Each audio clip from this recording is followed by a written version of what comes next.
नमस्कार, आप देख रहे हैं लोकमंच न्यूज़ और मैं हूं आपके साथ सत्यम गौर। 2022 में होने वाले चुनाव को लेकर चर्चा करेंगे क्योंकि चुनाव से पहले जो तैयारियां हैं वो बहुत तेज़ी से चल रही हैं।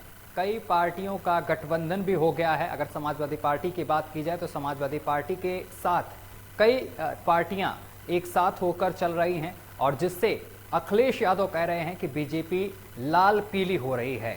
अगर बात करें किसान आंदोलन की तो किसान आंदोलन अभी शांत नहीं हुआ है, खत्म नहीं हुआ है, लेकिन 3 कृषि कानून जो हैं उसके वापस लेने के ऐलान और इसके साथ ही आज इसकी संसद में चर्चा भी हुई है और वापसी भी हुई है। लेकिन विपक्ष को इससे भी परेशानी है। आपको बताते चले कि समाजवादी पार्टी के अध्यक्ष और उत्तर प्रदेश के पूर्व मुख्यमंत्री अखिलेश यादव ने रविवार को सत्तारूढ़ भाजपा यानी कि बीजेपी पर यहां पर आलोचना करते हुए उन्होंने कहा है कि प्रदेश से बुल और बुलडोजर हटाने के लिए समाजवादी पार्टी की सरकार जरूरी है।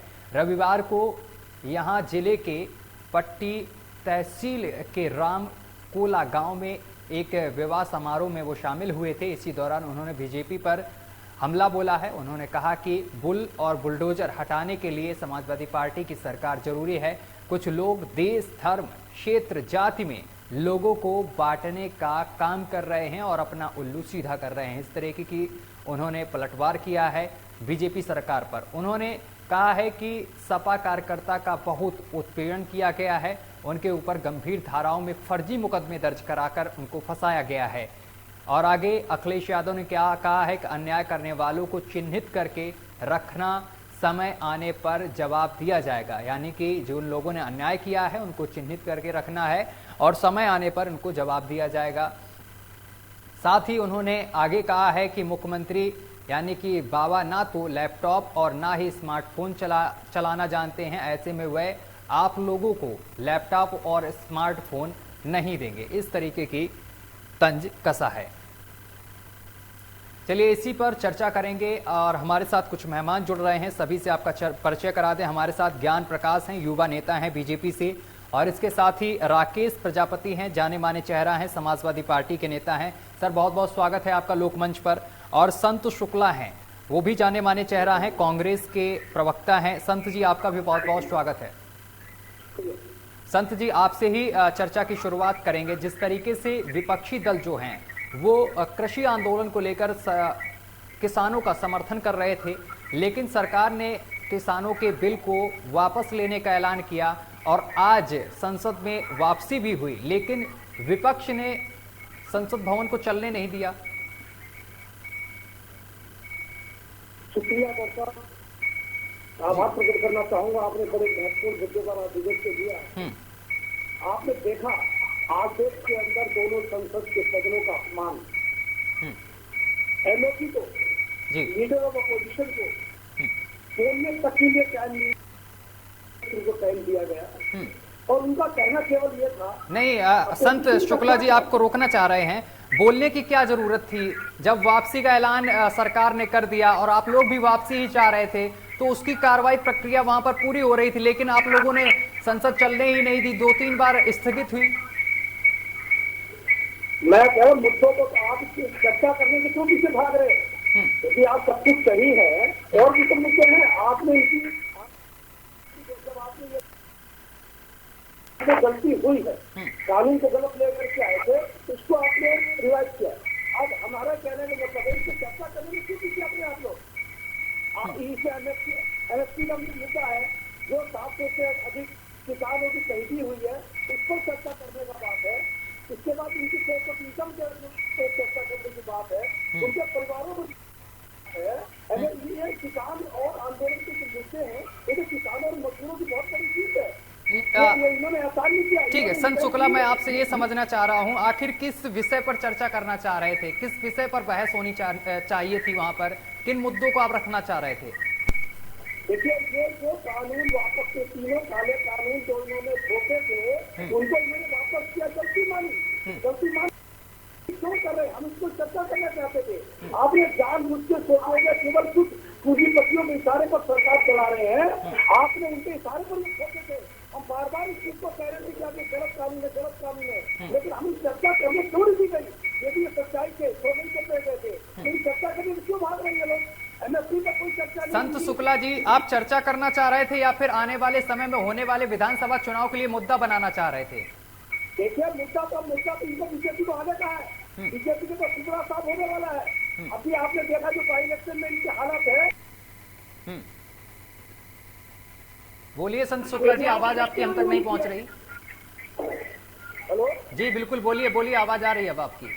लगा इनका उत्तर प्रदेश में या 5 स्टेटों के चुनाव देखते हुए तभी तो मैंने ये घोषणा करी कि कहते हैं एमएसपी कानून की ये क्यों नहीं बात कर रहे हैं, शहीदों को मुआवजे देने क्यों नहीं बात कर रहे हैं, उसके परिवार में तो कौन क्या बात कर रहा है, एमएसपी कानून पर इसकी गारंटी क्यों नहीं बना रहे हैं लोग, और हमारी जितनी मांगे उन मांगों पर ये जो किसानों की मांगे हैं उनको क्यों नहीं ध्यान दे रहे, चर्चा क्यों मांग रहे हैं लोग। संत शुक्ला आवाज पहुंच रही है आप तक? आप पहुंच रही आवाज? ठीक है, मैंने मान लिया कि बीजेपी किसानों की बात नहीं सुन रही है। पिछले कई दिनों से किसान आंदोलन कर रहे हैं, आपने सुनी बात किसानों की? मैं कुछ याद दिलाना चाह रहा हूं आपको संत शुक्ला, बड़ा ध्यान से सुनिएगा। मैं राजस्थान की कुछ चीजें याद दिलवाना चाह रहा हूं कि आपके राहुल गांधी ने भाषण दिया था और बोला था अगर राजस्थान में सरकार बनती है तो 10 दिन, एक इस तरीके से बोला था, 1 2 3 4 5 6 7 8 आने वाले 10 दिनों में किसानों का कर्ज माफ कर दिया जाएगा। कर्ज माफ किया वहां पर क्या आपने? आज भी राजस्थान की जनता वो 10 दिन गिन रही है और कब तक गिनती रहेगी ये हमें भी नहीं पता, और शायद ये आपको पता होगा क्योंकि आप कांग्रेस में हैं, प्रवक्ता हैं। कांग्रेस ने भी घोषणा करी है, सबको इंप्लीमेंट कर रही है, कुछ बाकी वो उसको करेंगे। कांग्रेस कभी वादे से निकलने वाली नहीं है। तो फिर मुकर क्यों गए? 10 दिन अभी तक नहीं हुए क्या? राजस्थान में कांग्रेस के 10 दिन नहीं हुए, आज वहां पर यह नौबत आ गई है कि जिन लोगों ने कर्ज लिए थे, जिनकी इंस्टॉलमेंट जा रही थी, उन्होंने कर्ज भरना बंद कर दिया था क्योंकि भरोसा था ना राहुल गांधी पर कि राहुल गांधी आने वाले समय में हमारा कर्ज माफ करेंगे, लेकिन आज वो नहीं भर पा रहे हैं। आज उनके पास बैंक से नोटिस पहुंच रहा है कि आपकी जमीन जब्त कर ली जाएगी, नीलाम कर दी जाएगी। वो तो आपके भरोसे थे ना। ऐसा नहीं है। ऐसा कैसे नहीं? मैं पढ़ के बैठा हूं, मैं डिबेट से पहले, चर्चा करने से पहले पढ़ता हूं, 4 जगह देखता हूं, तब बोलता हूं, इससे पहले नहीं बोलता हूं। आप पहले देखिए और सर्च करिए आप संत शुक्ला। देखिए, मैं कह रहा हूं जो हमने वादा किया है वो वादा तो पूरा हुआ है, पूरा करेंगे। तो कहां वादा पूरा हुआ? आपने वादा किया था, आप मोदी जी, योगी जी को बोलते हो, ठीक है, कोई बात नहीं। अगर उन्होंने नहीं किया, जो सच्चाई है वो लोकमंच, ये मंच दिखाता है, लेकिन जो मैं बोल रहा हूं उसको ध्यान से सुनो। 1 2 3 4 5 6 7 8 9 10 इस तरीके से बोले थे राहुल गांधी, और आज भी राजस्थान की जनता वो 10 दिन गिन रही है। मैं आपसे पूछना चाहता हूं कि वो 10 दिन कब आएंगे, कब कर्ज माफ होगा? मैं कह रहा हूं निश्चित रूप से होगा। कब होगा? 10 दिन का वादा किया था, आप झूठे साबित हुए ना, आपकी सरकार झूठी साबित हुई। झूठे साबित हुए, हम कह रहे हैं हम झूठे साबित हो रहे हैं। क्यों? राजस्थान की जनता रो रही है साहब, जाके जरा पता करिए वहां पर नीलामी के ऑर्डर पहुंच गए हैं, नोटिस पहुंच गया, वो गरीब लोगों के पास, वो गरीब किसानों के पास नोटिस पहुंच गया। वो भाई कहां जाएं? आप पर भरोसा किया था ना उन्होंने। बिल्कुल भरोसा किया था, भरोसा करें उनके, हम उनके भरोसे पर खड़े उतरेंगे। हाँ। मानिए राहुल गांधी जी ने जितनी घोषणा की है, मुख्यमंत्री जी ने जितनी घोषणा करी है, सब इंप्लीमेंट करा के उनको पूरा करें। हम किसी को अरे संत शुक्ला, मैं आपसे वही तो पूछ रहा हूं, जो घोषणाएं की वो कहां पूरी की? मैं बैठा हूं ना, मैं बता रहा हूं आपको, आप सर्च करिए, अभी गूगल में डालकर बैठे बैठे सर्च करिए, अभी भी पूरी नहीं हुई है। अभी भी कर्जा पूरी तरीके से माफ नहीं हुआ, लोगों के पास नोटिस पहुंचा है। आप नेशनल चैनल पर बात कर रहे हैं, आप गलत नहीं कर रहे। मैं भी तो कर रहा हूँ, जो माननीय राहुल गांधी जी ने या माननीय मुख्यमंत्री गहलोत साहब ने जितनी भी घोषणा की है सरकार के लिए, क्षेत्रवासी के लिए, निश्चित रूप से उसको पूरा करेंगे। अब जिसका इंप्लीमेंट का समय होता है, धीरे धीरे उसको क्रियान्वित करें। ठीक है, उसी तरीके से मैं भी आपको समझाना चाहता हूं कि किसान जो बिल है, कृषि कानून, उसका भी समय होता है, उसमें भी एक प्रक्रिया होती है। जिस तरीके से आप लोग बोल रहे थे जब नरेंद्र मोदी जी ने ऐलान किया था कि कृषि बिल माफ कर दिए जाएंगे, यानी सॉरी माफ करिएगा, वापस ले लिए जाएंगे, तो आप लोग कह रहे थे कब वापस कर लिए जाएंगे, कब होंगे वापस, तो उसकी भी प्रक्रिया होती है। लेकिन आपने तो समय सीमा दे दी थी, राहुल गांधी ने समय सीमा दे दी थी वो 10 दिन की, लेकिन वो समय सीमा बीत गई ना, 10 दिन के जाने 10 महीने बीत गए, अभी तक कुछ नहीं माफ हुआ वहां पर। यहाँ तक लोगों के पास नोटिस पहुंच गए, वहां पर लोग नोटिस थाम के बैठे हैं कि अब क्या किया जाए, हमारी जमीनें चली जाएंगी, नीलाम हो जाएंगी। कोई नीलामी नहीं होगी, कोई किसी की जमीन नहीं जाएगी, जो ने घोषणा करी है, वोट तो कायम है, किसी प्रोसेस में डिले जरूर हो सकता है, लेकिन कोई माननीय राहुल गांधी जी का बयान हो या हमारे गहलोत साहब का बयान हो, उस बयान के पीछे मुकरने वाला नहीं। चलो ठीक है, मान ही लेते हैं, लेकिन आप तो अपने आगे मानेंगे नहीं, आप अपने आगे मानेंगे नहीं, मैं ही मान लेता हूँ। ठीक है, चले कोई बात नहीं। राकेश प्रजापति हमारे साथ जुड़े हुए हैं। राकेश प्रजापति, आप तक आवाज पहुंच रही है? जी। राकेश प्रजापति, बुल और बुलडोजर वाली सरकार को हटाना है और योगी आदित्यनाथ स्मार्टफोन और लैपटॉप नहीं बांट पाते हैं, लेकिन वो लैपटॉप क्या देंगे आप लोगों को? अखिलेश यादव जी ये कह रहे हैं। वो मैं भी मानता हूं कि वो भाई शायद नहीं चला पाते होंगे, स्मार्टफोन हो गया और साथ ही क्या आपने बोला तो लैपटॉप नहीं चला पाते होंगे, लेकिन मुझे लगता है कि योगी आदित्यनाथ बुलडोजर भी नहीं चला पाते हैं, लेकिन फिर भी उन्होंने बुलडोजर चलवा दिया आजम खान पर। जी देखिए, इस सरकार ने माफियाओं का अंत किया कहीं ना कहीं, योगी सरकार ने। जी बोलिए, दोबारा रिपीट करिए क्या पूछा था?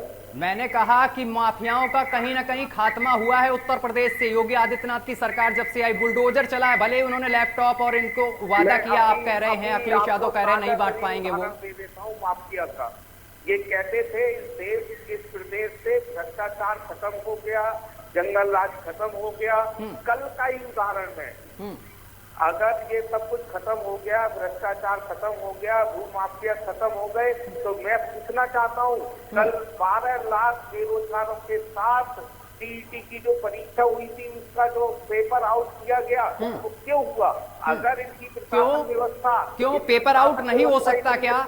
अगर पेपर आउट हुआ तो रद्द करवाई गई ना परीक्षा, समय सीमा आगे बढ़ाएगी, दोबारा से होगा, उसमें आपको क्या तकलीफ है भाई? अगर इस चीज की जांच की सरकार ने, पता चला तो योगी आदित्यनाथ ने निर्देश दिए कि भाई रद्द कर दो परीक्षा, दोबारा से कराई जाएगी, किसी के भविष्य के साथ नहीं खेल सकते। शासन कहाँ बना? अरे तो इसमें क्या हुआ? परीक्षा मतलब फिर तो यही होता रहेगा, फिर अगली बार तो यही होगा कि परीक्षा फिर से कैंसिल हो जाएगी। ये क्या, ये आप अच्छे शासन की बात कर रहे हैं, आप अच्छे शासन की बात कर रहे हैं या फिर उस तरीके का पक्ष ले रहे हैं? मैं पक्ष नहीं ले रहा हूं, मैं पक्ष नहीं ले रहा हूं साहब, मैं केवल इतना आईना दिखा रहा हूं आपको कि 2022 का चुनाव है, इसलिए आप छोटी से छोटी बातों को मुद्दा बनाकर बैठे हैं। अपनी सरकारों में जाइए, आप जंगल राज, माफिया राज की बात करते हैं। मुलायम सिंह का बयान सुनते हैं कि वो उनकी सरकार में वो क्या कहते थे, बच्चों से गलती हो जाती है, क्यों? जंगल राज खत्म हो गया तो ये बताइए, कल 5 यादवों की दिन दहाड़े हत्या करने का प्रयास किया जाता है, उसमें 2 यादव मर जाते, ऐसा कोई उत्तर प्रदेश में? फिर जातिवाद फिर याद आ रहा आपको, जातिवाद, यादव जोड़ के दिखा रहे हैं ना आप यहाँ पर। जातिवाद की राजनीति आखिर कब समाजवादी पार्टी खत्म करेगी, समझ में नहीं आता। आप दूसरों को, आपके मुखिया जो हैं, धर्म, देश और जाने किस किस तरीके से बयान देते हैं कि बीजेपी राजनीति कर रही। पहले आप तो छोड़िए, आप जिन्ना पर राजनीति करते हैं। जिन्ना पर समाजवादी ने कभी राजनीति नहीं की, मैंने की, बीजेपी ने की, किसने की राजनीति? बीजेपी ने की, कांग्रेस ने की, आप ही तो बोलते हैं जिन्ना, आप ही ने तो जिन्ना का जिन लेके आए। जिन्ना का नाम भारतीय जनता पार्टी ने उछाला है। भारतीय जनता पार्टी के पास आज कोई भी मुद्दा नहीं बचा हुआ है तो वो जिन्ना को लेकर के आए, क्योंकि राम मंदिर का मुद्दा उनका पूरी तरीके से खत्म हो चुका है और हिंदुत्व को लोग समझ चुके हैं, इसीलिए उन्होंने फिर से जिन्ना को, कोई उनके पास मुद्दा नहीं बचा और लोगों को धार्मिक भटकाव के लिए फिर से जो है जिन्ना को फेर दिया है। समाजवादी जिन्ना पर चुनाव नहीं लड़ने जा रही है, समाजवादी विकास पर चुनाव लड़ने जा रही है। विकास की तो बात आप लोग करते ही नहीं है ना, विकास की बात आप लोगों के मुंह से मैंने सुनी ही नहीं इतने दिनों में। विकास की बात आज दिन तक सामने अखिलेश यादव जी लेके ही नहीं आए। समाजवादी सरकार से ज्यादा विकास किसने किया? माननीय योगी आदित्यनाथ का 4.5 साल का, 5.5 साल का एक काम बता दीजिए जिसका प्रलंबित करके सीटा काटने का काम किया हो, एक विकास काम बता दीजिए। जो बीजेपी वाले जब आपको काम गिनाते हैं, जब बीजेपी वाले आपको काम गिनाते हैं तो आप साफ पता क्या बोलते प्रजापति जी? आप कहते हैं कि आप फीता काटने का काम किया, आखिर हुआ तो उनके ही कार्यकाल में काम। भारतीय जनता पार्टी ने सिर्फ फीता काटने का काम किया है। समाजवादी पार्टी के और आपने दंगे कराने का काम किया है। आपने क्या दंगे कराने का काम किया है? याद नहीं है? क्वेश्चन पूछा था, आप मुझे भटकाने का प्रयास ना किए।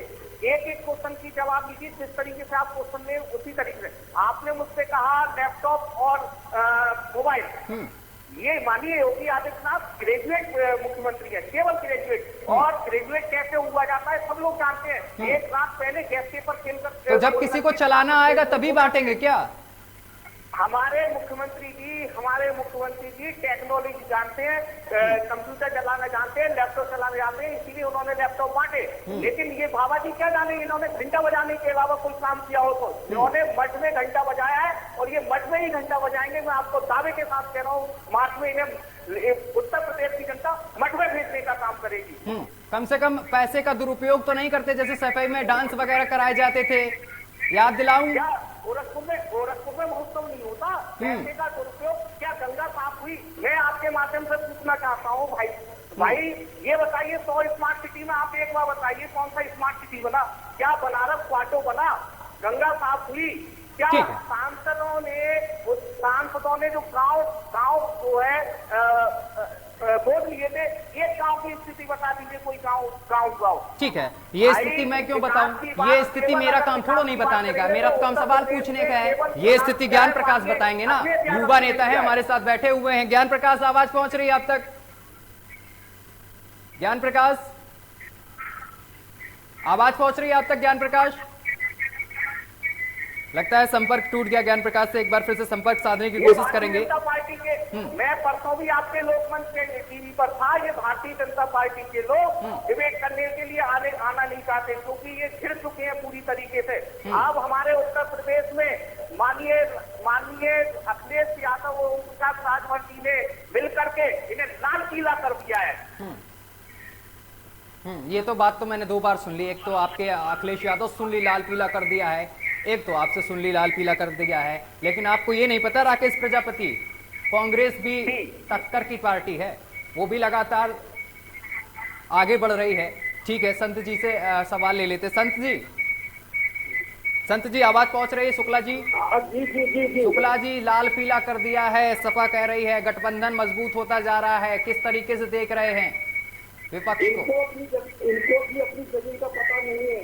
भारतीय जनता पार्टी तो साफ हो ही रही है और ये लाल पीले गठजोड़ कर रहे थे, इनको भी उसके हालात का पता है कि इन्होंने भी उत्तर प्रदेश के अंदर क्या हाल किया था। कांग्रेस पार्टी अपने सबको सरकार बनाने जा रही है। हमारी नेता प्रियंका जी के नेतृत्व में आप देख रहे हो लाखों की संख्या में किस प्रकार से जनता उनको इतनी दे रही है, किस प्रकार से प्यार दे रही है। सबको देख लिया किसने क्या क्या किया। 3 साल पहले कांग्रेस के किए हुए काम आज केवल रिनोवेशन का काम करने में भारतीय जनता पार्टी या समाजवादी पार्टी सरकारों ने किया है। या अब इनको गठजोड़ की तो क्यों कर रही है? क्यों नहीं समाजवादी पार्टी अपने दम पर लड़ना चाहती है? क्यों इनको किसको भी गठजोड़ हो रहा है? कांग्रेस ने तो खुल्लम कह दिया कि हम लोग अपने दम पर लड़ेंगे, उत्तर प्रदेश के अंदर सरकार बना करके दिखाएंगे आपको। फिर गठबंधन क्यों कर रहे हैं सर आप? कांग्रेस पार्टी को कोई मिल ही नहीं रहा है। कांग्रेस पार्टी ने जयंत चौधरी के पास 100 सीटों का ऑफर भेजा था महोदय, 100 सीटों का, लेकिन जयंत चौधरी ने साफ मना कर दिया, मैं नहीं लड़ूंगा। कांग्रेस पार्टी ने माननीय आनंद चाचा जी के पास भेजा, कांग्रेस पार्टी को कोई सपोर्ट ही नहीं कर रहा, कांग्रेस पार्टी के पास कोई जा ही नहीं रहा है। लड़ेंगे कहाँ जब मिलेंगे नहीं? जब मिलेंगे नहीं तो लड़ेंगे कहाँ? जब कोई मिल ही नहीं रहा है, कोई साथ आने को तैयार नहीं है, तो लड़ेंगे कहाँ पे? आप देखिए लाइन लगी हुई है, कैंडिडेट हम कैंडिडेट नहीं खरीद रहे, हम किसी दूसरी पार्टी नहीं कर रहे, हम किसी दूसरी पार्टी साथ करने की बात नहीं कर रहे। हम अपने दम पर लड़ेंगे जाएंगे चुनाव। और उत्तर प्रदेश के प्रियंका गांधी जी ने 100 सीटों का ऑफर किया था जयंत चौधरी को, लेकिन जयंत चौधरी ने आपको नकार दिया और आपको 25 सीटों के साथ हमारे साथ लड़ रहे। मैं आपके नहीं करता। कांग्रेस ने टूटा हुआ जहाज है, कांग्रेस ने टूटा हुआ जहाज में डाला नहीं है। कांग्रेस ने टूटा हुआ जहाज है, डूबते हुए जहाज में कोई भी सफर करना पसंद नहीं करता। समाजवादी शुक्ला जी, कांग्रेस के टूटता हुआ जहाज है, टूटता हुआ जहाज। इनको पता नहीं है। केंद्र में तो थोड़ी बहुत स्थिति ठीक है, उत्तर प्रदेश में तो कोई दरवाजा नहीं लगेगा। 3 सीटों पे जाना, 15 से यूपी में सरकार बना रही है, उसका मैं आपको आभार करना चाहता हूँ। से ज्यादा कोई भी न्यूज चैनल आपको नहीं दिखा रहा है, ये आप भी अच्छी तरीके से जानते हैं, आप भी अच्छी तरीके से जानते हैं। ठीक है न्यूज राकेश ठीक है शुक्ला जी, एक सेकेंड शुक्ला जी। उत्तर प्रदेश के अंदर अभी जनता का रुझान देखिए, उत्तर प्रदेश जनता का रुझान देखिए, बीजेपी के पास हमारा नेता जब निकलता है 18 घंटे रात में 1 बजे, रात में 2 बजे, रात में 4 बजे जनता जो है इंतजार करती है। माननीय अखिलेश यादव जब पूर्वांचल एक्सप्रेस वे पर निकलते हैं तो रात में 1 बजे 12 बजे कड़कड़ाती ठंड में इंतजार करते हैं हमारे नेता वो नेता है, उस नेता में उनके इसका दीवानी है, ये सब जानते हैं। 64% जो है आज माननीय अखिलेश यादव जी के साथ है। अच्छा ठीक है राकेश प्रजापति, आपने पहले भी चुनाव लड़ा है, जब समाजवादी पार्टी और बीएसपी भी गठबंधन में चुनाव लड़ रही थी तब भी तो फेल हुए थे आप। मैं कह रहा हूँ कांग्रेस फिल्म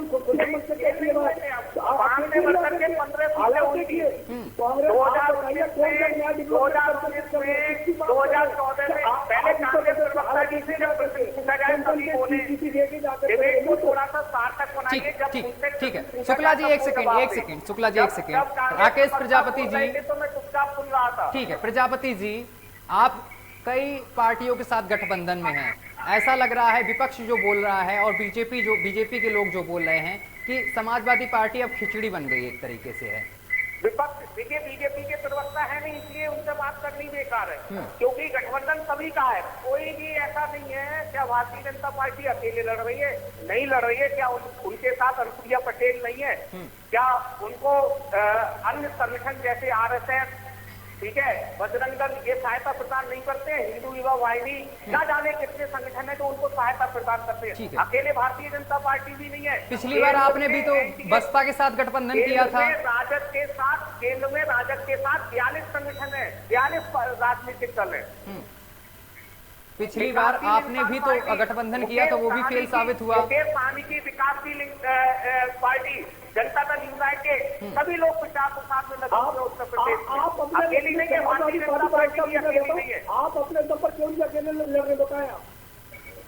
हम अकेले, हम देखिए मैंने आपको बताया ना, कांग्रेस को कोई मिल ही नहीं रहा है तो झूठा आरोप बना रहे हम अकेले लड़े। पार्टी नहीं आ रहा है, पार्टी नहीं आ रहा है, कांग्रेस को कौन लड़ेगा? बात कर रहा हूँ, मैं कह रहा हूँ आपको कांग्रेस से कैंडिडेट है, अब बहुत जल्दी आपको सूचना मिलने वाली है। चुनाव के बाद सुनाजी बैठिएगा, चुनाव के बाद सुनाजी बैठिएगा, 30 सीटों से ज्यादा आ जाए तो आप कहिएगा, आपकी 20 सीटों से ज्यादा नहीं आएंगे। हमारी लड़ाई आपसे है ही नहीं, हमारी लड़ाई कांग्रेस से है ही नहीं।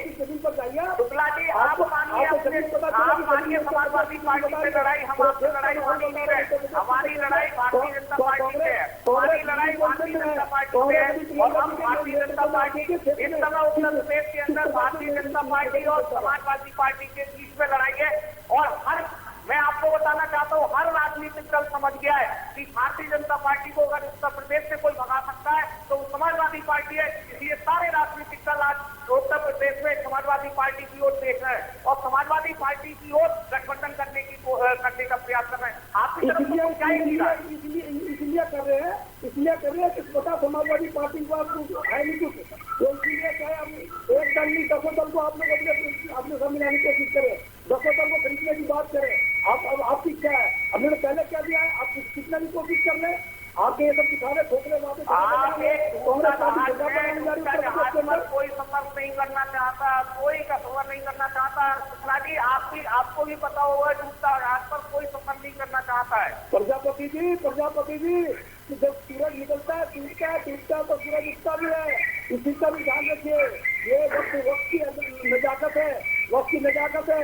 भारतीय जनता पार्टी उत्तर प्रदेश की जनता भी वक्त की नजाकत समझ गई है। ओम प्रकाश राजवती ने भी वक्त की नजाकत समझ ली, जयंत चौधरी ने भी वक्त की नजाकत समझ ली, प्रेमचंद प्रजापति जी ने भी वक्त की नजाकत समझ ली, नजाकत समझ ली, इसीलिए और सारे जो है जनते का हाथ पर सवार करने लगे। मैंने आपका जवाब दिया कि वक्त की नजाकत समझ लीजिए, आप भी वक्त की नजाकत समझ लीजिए। आप 20 सीटों से ज्यादा नहीं जाने जा रहे हैं, आप आप मैं कह रहा हूँ आप अपनी हालत देखिए, हमारे आगे छोड़िए, हम तो सरकार बनाने जा रहे हैं और आप देखिए आप दूसरे पार्टियों की तरफ देख रहे हैं। ठीक है। भाई कुछ की करने दे तो मिलकर सरकार बना लेंगे। ठीक है, समय की कमी है, 10 सेकंड 10 सेकंड आपसे लेंगे, 1 सेकंड। आप हालत को देखिए, समाजवादी पार्टी के सरकार पक्ष बनाने जा रही है। में जनता खड़ी हुई है, आम नागरिक खड़ा हुआ है, कार्यकर्ता खड़ा हुआ है। ठीक है, वो तो साहब चुनाव के परिणाम जब आएंगे प्रजापति जी तब पता चलेगा। फिलहाल ठीक है, ठीक है, ठीक है प्रजापति जी, वो चुनाव के परिणाम आएंगे, आराम से पता चल जाएगा, मुझे भी पता चल जाएगा कि किसकी सरकार बन रही है, आपको भी पता चल जाएगा बाखूबी। लेकिन चलिए 10 सेकंड है, 10 सेकंड में हम आपसे सवाल लेना चाहते हैं। संत शुक्ला जी, किस तरीके से देख रहे हैं 2022 के चुनाव को, मुद्दे क्या हैं आपके पास? मुद्दे हमारे पास सबसे बड़ा महंगाई का मुद्दा है। महंगाई का मुद्दा, भ्रष्टाचार का मुद्दा, तानाशाही का मुद्दा, अत्याचार का मुद्दा है। ये मुद्दे यूपी में भारतीय जनता पार्टी को साफ करेंगे। इन दोनों लोगों ने जो राज किया, क्या किया? आज चाहे किसी बेटी पर अत्याचार का मामला हो, चाहे किसानों पर टैक्स चढ़ाने का मामला हो, जीत चढ़ाने का मामला हो, गृह राज्य मंत्री पर बोलने के लिए कोई तैयार नहीं। इनकी हिम्मत नहीं। आज वो सत्ता में बैठे हुए, उधर आज चर्चा के अंदर महत्वपूर्ण मुद्दा था हमारा, इनकी हिम्मत नहीं है ये बात करने। मैं कह रहा हूँ जिस प्रकार से किसानों पर अत्याचार किया गया है, जिस प्रकार से किसानों पर शोषण किया जाता है, कि जिस प्रकार से किसानों के साथ ये छलावा कर रहे हैं, जिस प्रकार की ये अपने किसान विरोधी सरकार है, इनका टुकड़ा साफ होना निश्चित हो गया है। पहला मुद्दा आपको मैं बता रहा हूँ कि महंगाई के मुद्दे पर उत्तर प्रदेश में कोई किसी को पूछने वाला नहीं है। भारतीय जनता पार्टी साफ है और समाजवादी पार्टी हाफ है। ठीक है, एक दूसरे को देख रहे हैं। ठीक है संत शुक्ला जी, ठीक है, ये संगठन हम ही सरकार बनाएंगे। ठीक है। हमारे राकेश जी 10 सेकंड आपसे भी लेना चाहते हैं, क्या जिन्ना वाली राजनीति से नैया पार हो जाएगी? जिन्ना की राजनीति पे मैंने पहले ही बता दिया कि हम जिन्ना की राजनीति नहीं करेंगे। लेकिन बोल के फंस गए थे आप, लेकिन बोल के फंस गए। पार्टी ने हमेशा आप कहें कितना भी, लेकिन बोल के तो फंस गए ना। ये हमने नहीं बोला था, ये आपने बोला था। ये मैंने नहीं बोला था, ये मैंने नहीं बोला था, ये अखिलेश यादव ने बोला था। मुझे क्यों फंसा रहे हो आप? आप पत्रकार बंधु जब पूछेंगे तो जवाब तो देना ही पड़ेगा। तो मुझे क्यों फंसा रहे हो? बात बोलेंगे तो मुझे बोलना ही पड़ेगा। मैं अपनी जुबान पे जिन्ना का नाम कभी लाऊंगा नहीं जिंदगी में, मुझे क्यों फंसा रहे हो आप? नहीं हम भी नहीं लाते हैं, आपके नेता लाते हैं, लेकिन जब पत्रकार अखिलेश यादव लाते हैं, क्योंकि सभी जानते हैं कि आज मीडिया का क्या स्तर है। क्या स्तर है? क्या स्तर है मीडिया का? क्या स्तर है? आप देख लीजिए कि हाँ क्या स्तर है बताइए ना। भारत देश में सुनिए भाई, हाँ बताइए ना, क्या बोलना चाह रहे हैं आप? क्या स्तर है प्रजापति जी, हमें भी समझा दीजिए। जिन किसानों के लिए मीडिया ने आतंकवादी घोषित किया था, मीडिया द्वारा भी घोषित किया गया था, खालिस्तानी घोषित किया गया था, ये आप भी जानते हैं। ये आप बोलते हैं, लेकिन ये आप बोल रहे हैं, ये आप बोल रहे हैं। मीडिया ने घोषित नहीं किया था, मीडिया अपने तरफ से नहीं कुछ बोलने लगती है। ये सब आपके मनगढ़ंत चीजें हैं बनाई हुई। सबके लिए नहीं कह रहा हूँ, लेकिन आप ये सच्चाई जानते हैं कि आज भारत में किसी भी तरीके का विरोध करना, जब कोई पत्रकार आपकी सच्चाई दिखाने लगता है तब आप लोग ऐसी मनगढ़ंत तक बातें बनाते हैं टीवी चैनल में बैठ के। अगर आतंकवादी थे तो अगर किसान पत्रकारों को बदनाम करते हैं। अगर देखिए आप जातिवाद की बात कर रहे हैं, आपके सामने एंकर के रूप में, आपके सामने प्रवक्ता के रूप में डॉक्टर राकेश प्रजापति बैठा हुआ है, प्रजापति समाज से। हमारे पिछड़ा वर्ग के प्रदेश अध्यक्ष डॉक्टर राजपाल कश्यप जी पिछड़ा वर्ग से हैं। हमारे प्रदेश अध्यक्ष जी नरेश उत्तम पटेल जी हैं, पिछड़ा वर्ग से। अब समाजवादी पार्टी वो पार्टी नहीं रही। समाजवादी पार्टी में अभी प्रदेश कार्यकारिणी की लिस्ट जारी की गई है, जिसमें 72 लोग हैं। उन 72 लोगों में केवल 4 यादव हैं और 6 मुस्लिम हैं। बाकी 62 में कश्यप, पाल, गड़रिया, टेली, नाऊ, धीवर, कश्यप, केवट, मल्ला, धोबी, कोरी सभी जातियां हैं। समाजवादी पार्टी को केवल और केवल बदनाम करने का प्रयास किया जाता है, लेकिन अब जनता समझ चुकी है, जनता पहचान चुकी है कि अब समाजवादी पार्टी जातिवाद की राजनीति नहीं करती।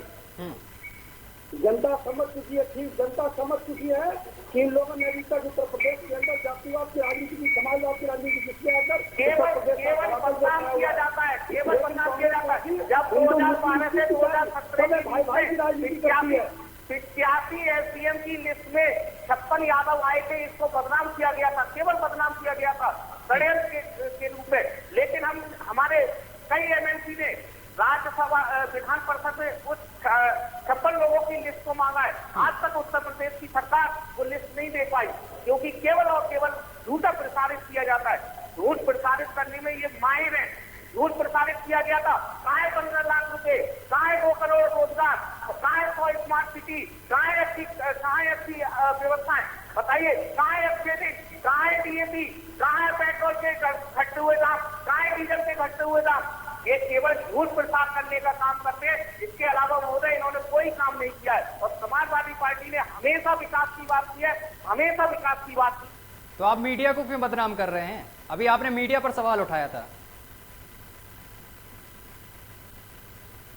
चलिए ठीक है, माफी चाहते हैं, समय की कमी है, इसलिए तीनों मेहमानों का बहुत बहुत शुक्रिया हमारे साथ जुड़ने के लिए, तमाम बातचीत करने के लिए। लेकिन 400 सीटों का दावा हो, चाहे जितनी सीटों का दावा हो, वो चुनाव के परिणाम आने के बाद पता चलेगा कि किसके पक्ष में उत्तर प्रदेश की जनता जाती है। फिलहाल मेरे साथ अभी के लिए बस इतना ही। देश दुनिया की तमाम खबरें देखने के लिए देखते रहिए आपका अपना चैनल लोकमंच न्यूज।